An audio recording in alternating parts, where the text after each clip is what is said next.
Hello, and welcome to the Santaland podcast. I created it just for you. I'm your host, Tony Felice. In each episode, I'll read to you for 10 minutes, and then we'll talk about what we just heard. Like the cricket in my story, I'll guide you through a grown-up fairy tale, one that explores ideas of existence, identity, and the soul's journey through trauma, and the transformative power of love. By the end, you'll have heard my whole story, a sneak peek into the creative process of bringing a book to life. Maybe we'll read other books together. But for now, follow the wise cricket and discover the Santaland within yourself, a place of hope, connection, and peace that's already inside of you. This podcast is especially made for those like me who feel a little different and maybe talk about math at weddings or philosophy at funerals. And like me, maybe you have a loving husband, or a wife, or somebody else that loves you. If not, we're here to love you, because you're in good company, my dear friends, here in Santaland. Hello, and welcome back to the Santaland podcast. I am so glad that you're here. We are now in the season of Easter. Chapter 2, Once Upon a Tom. Words. For Tom, the search for the meaning of life began with a sentence. Every time. A first moment on stage so captivating the entire performance resonates with it, even after you go home. The start of a story, hypothesis, and intent. To create magic, to create worlds. Now that's a sentence. And while Tom had waited 2 years for a monumental sentence to come to him, the nothingness taking shape was far more frightening than the vastness of choice. He got up. He paced. He looked at the ocean. He sat down. Blank nothing stared at him from the computer screen, and a blinking cursor sat patiently, waiting for purpose to awaken. The room around him cool, bright, and airy, a perfect place from which to create. Creation. Awakening. Thoughts. Senses. How to begin with a conclusion. For Tom, a sentence was awakened and shown the way to its purpose by someone who cared enough to do it. It always started with that.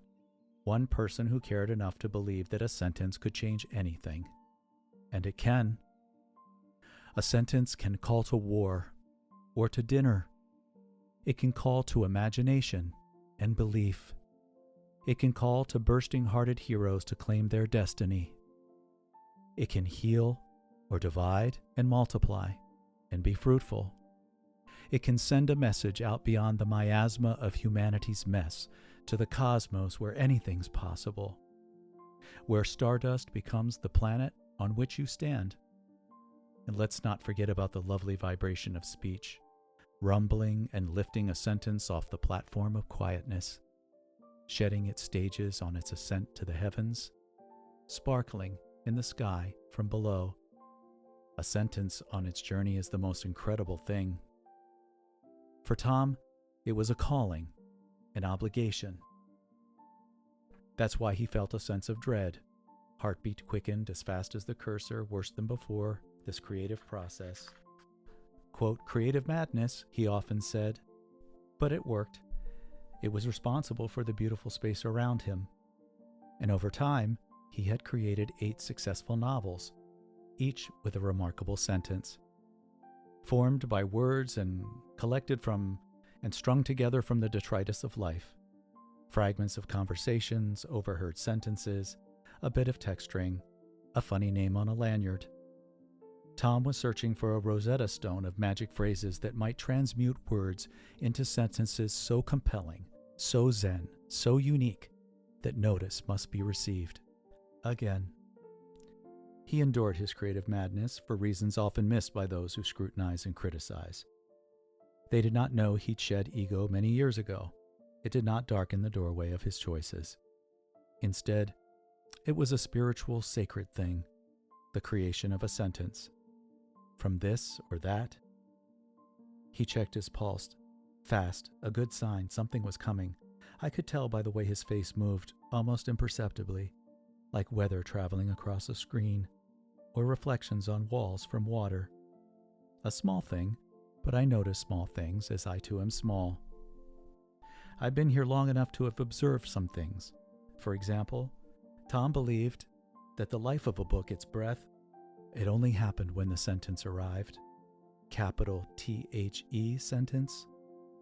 It usually did, far from his desk, in the shower, at a quiet moment sitting on the sand, when an ache in the heart produces a strange melody on weird keys, or when a child says something remarkable and people go quiet in a restaurant, or when an unusual grace is witnessed by millions, or by art, by nature, by humanity, by God. The eureka moment, the genesis of a fractal thing. That's why no prose could be written before an oracle of an idea, long awaited, burst forth and respirated onto the page. As an expectant mother aches for the scream of life from a preemie, or a 12-year-old yearns for the Christmas on the card, Tom eagerly awaited the presents coming to him. An idea, a question, a point, a sentence. Breath. Breathe, Tom. Why? Because Tom knew that it must first begin with the word. The word is everything.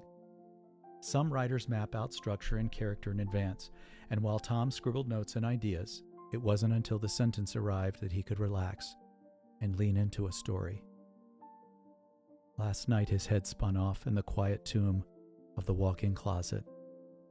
I sat there on a sweater on the shelf and watched, a bit uncomfortable, because while this behavior is typical, it's hard to see the heavy mantle of expectation weigh upon them, artists like him, because that gravity is their own, mostly. But more importantly, they possess a sense of usefulness, a hidden desire for the curious that sometimes gets them into trouble, and sometimes it pays off handsomely. It's also something hard to come by for aging writers who think they may have written their last sentence. It's hard to come by as a high C on the wing. I've tried. I know. But the first sentence, it is a beloved thing, the beloved thing. Tom, the author, believed sentences were borrowed and they needed to be honored in their use. He said it enough times for me to feel like it was religion for him and for David. David, his soulmate, was the yin to Tom's yang. This morning they had talked about this in the bedroom. Among many things David knew about Tom was something he'd only fully come to understand lately, and that was that an idea was a quantum thing. And so religion, if any were to be ascribed to Tom, was a search for understanding, and within that understanding a truth that he could get his head around. Once you have an idea, it exists forever, so why not take it out for a spin? How do I know? Because I can read his mind. Good Lord, beloved, stop interrupting. Anyway, as I was saying, I could tell as they talked that David knew that Tom felt that ideas were precious and so delicate, yet often abused, wrung out and often stripped naked in public by critics and low-minded folk who don't understand that the universe is made of energy and that thoughts and ideas come from that energy. Ideas are what creation comes from. Tom knew that. Knowing things like that is one of the keys to finding Sandilan. Tom continued, "You know, where every thought's infinite and every idea can be manifested into something good," he told David while they stripped the bed. David was cast an array of light when he replied, "That's something, isn't it?" and then stuffed a pillow into the case, where a halo of dust began to sparkle over his blonde head. Tom had been transfixed. So was I in my small spot on the low couch by the window. "Such a moment must be remembered, Tom," I sang from my perch. I suppose he heard me, because he stopped and took in the realness of it all. The room, his mate, their things, the soft breeze coming through linen, the sun on David's face, expectant. I was glad when he stopped for that moment. Sunlight cures a lot of things. But he was in the middle of an inner battle, quote, wolves battling inside him, he'd say. One, the curious creator, versus the other one, the hurt one, that needed shaking and an I'm sorry. It's important, Tom had continued, shaking his own pillow and putting it on the bed. I don't like crappy writing. It pisses me off. This opinion was derived from a lifetime of sifting through clues and ideas to present them in a way that was compelling and believable. But really, he was trying to ask himself questions.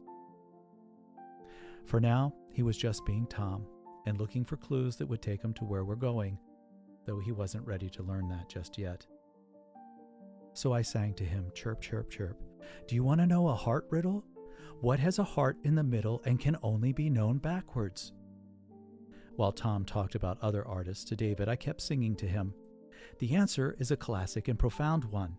The answer is love. Love often reveals its deepest truths in hindsight. When we're in its midst, we may not fully understand or grasp its layers, its lessons, or its boundless infinite nature. But looking back, the connections, the sacrifices, the transformations, they become clear, as though illuminated by time itself. It's a reminder that while love is lived forward, dearly beloved, it is often understood in reverse. A true riddle of the heart. Oh, and one other secret? Heart is an anagram for earth. A circular reference. Isn't that funny? I bet T.S. Eliot would love that one. I stopped my singing. I'm not sure if Tom heard me, but I noticed a small twitch with his left ear. I'd never seen that before. Perhaps he may hear my song after all. Okay, that's it. So I had this conversation. I'll probably insert this here. I had a conversation with Tim probably a year ago about this idea of the sentence and me struggling with it. Also the idea of circular references, both figurative and real. Figuratively, I have a tendency when I go to an art museum to go through the whole thing really fast and then get the lay of the land so I know where I want to take my time. Other people like to go and explore, in a different way. But for me, that's the nature of myself. So I wrote this book, but I knew it wasn't done. I did not have the first sentence. And it took me probably 3 or 4 months before I thought I might have a first sentence. And then, and it came to me. And so we're going to play that here, and then I'll come back.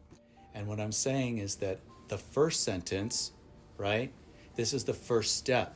So if the reader thinks the first sentence has to be really great, then that means that the rest of the sentences will have to be really great by default, because in the book I said that he knew not to write a word of prose until the first sentence was written. And I now know that I really get that. And so my journey is going to be a lot more curious and more fun now as a writer, because now I know exactly what I'm doing. I know exactly what I'm doing as a writer, because I do have to honor every sentence, and every sentence has to have an idea, and the idea has to be present throughout the entire book. And the only way to do that is by keeping it simple. And that also means poetry. Poetry can also be haiku, for example, can be extremely arresting when it's only a few words. And so that now I know that the first sentence is everything. And if the first sentence isn't there, and therefore this means I will labor over this until it's done, but I won't labor, because now I know what the rules are. Now I know what the hook is. And that is that I worship at the altar of words and their ideas behind them. That's who I am. And I'm an artist who expresses that joy various ways. But that's who I am. And so I'm going to change who I am and how I speak. And I'm I'm going to be more prudent, and I'm going to be less high-strung, I believe, because I feel a sense of purpose, and I feel a sense of I've crossed the finish line. Okay, that was actually August of last year. So I had been stressing over that for a good while. I wrote the book around Easter of last year with the first draft. So the first sentence, the first word is, it just leads us into what is really the first sentence, because technically the first sentence is just a word. It's words, period. And then the kicker was landing on this one, which is, for Tom, the search for the meaning of life began with a sentence. So if that's a circular reference and we begin with the conclusion, what does that mean to you? What do you think that means? For Tom, the search for the meaning of life began with a sentence, after what you've heard in the second story that I read. I'd be curious to know. For me, as a writer, I can write a good sentence. I'll give you that. But to write a good story, that's something else. And putting those words into coherent paragraphs that have a purpose and are not filled with a bunch of pedantic phrases or throwaway dialogue, that's important to me. You'll notice that I'm talking like the character in that recording. I'm speaking as Tom because I'm also, I've also been an actor in my life, and I live inside the character, and I need to feel what they're feeling. So forgive me if I sound weird, like I'm referring to myself as this character when I'm talking to Tim, but that's my creative process. I sort of jump into that mindset and dialogue through stuff. If you haven't guessed by now, I do talk. But actually in short spurts. I'm actually quite a quiet fellow, unless I have to speak. And so, like my character, I am an introvert disguised as an extrovert. That's all I have to say about that. So thank you for tuning in this time. We're in again under 20 minutes at 16:31. We might be a little bit more once I add music and other stuff. But I am so grateful that you're here and you lasted through 2 episodes. And that I hope you come back. I really do. And thanks again for being here. Bye, guys.